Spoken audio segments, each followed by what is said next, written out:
قل هو اللہ احد اللہ الصمد لم یلد ولم یولد ولم یکن له کفوا احد.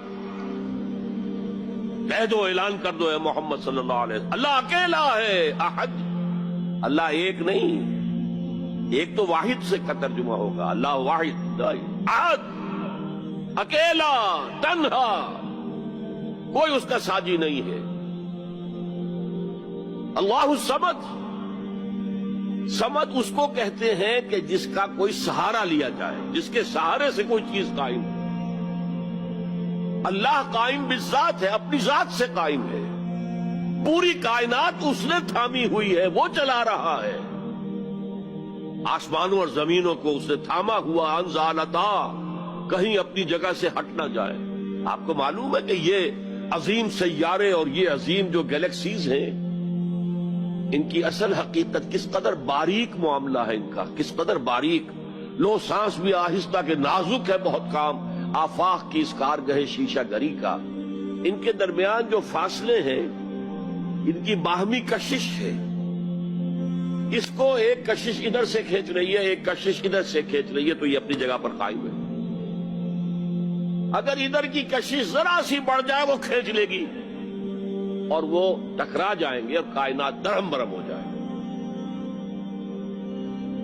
یہ تو توازن ہے. اسی کو کہا سورہ رحمان میں ووضع المیزان. لوگوں نے سمجھا میزان سے مراد یہ زمین کی جو میزان جس میں ہم تولتے نہیں. والسماء رفعها ووضع المیزان، یہ سما سے متعلق ہے. کاسمک بیلنس ہے جس کی وجہ پر یہ کائنات قائم. Cosmic balance. بہرحال اللہ ہی ہے جو قائم بالذات ہے اور باقی سب اس کے سہارے قائم ہیں. لم یلد ولم یولد، نہ اس نے کسی کو جنا نہ وہ جنا گیا، نہ کوئی اس کے ماں باپ ہے اور نہ کوئی اس کی جورو ہے، نہ اس کی کوئی اولاد ہے. ولم یکن لہ کفوا احد، اور کوئی اس کا ہمسر ہم پلہ نہیں ہے. اس لیے کہ اولاد تو ہم پلہ ہوئی نا.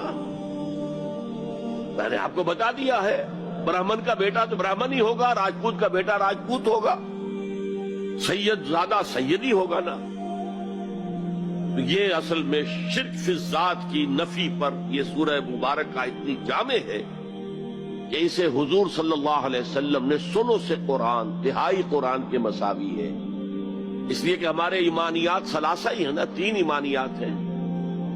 ایمان باللہ توحید کے ساتھ، ایمان بالمعاد آخرت، ایمان بالرسالت، اور توحید کے موضوع پر یہ جامع ترین صورت ہے.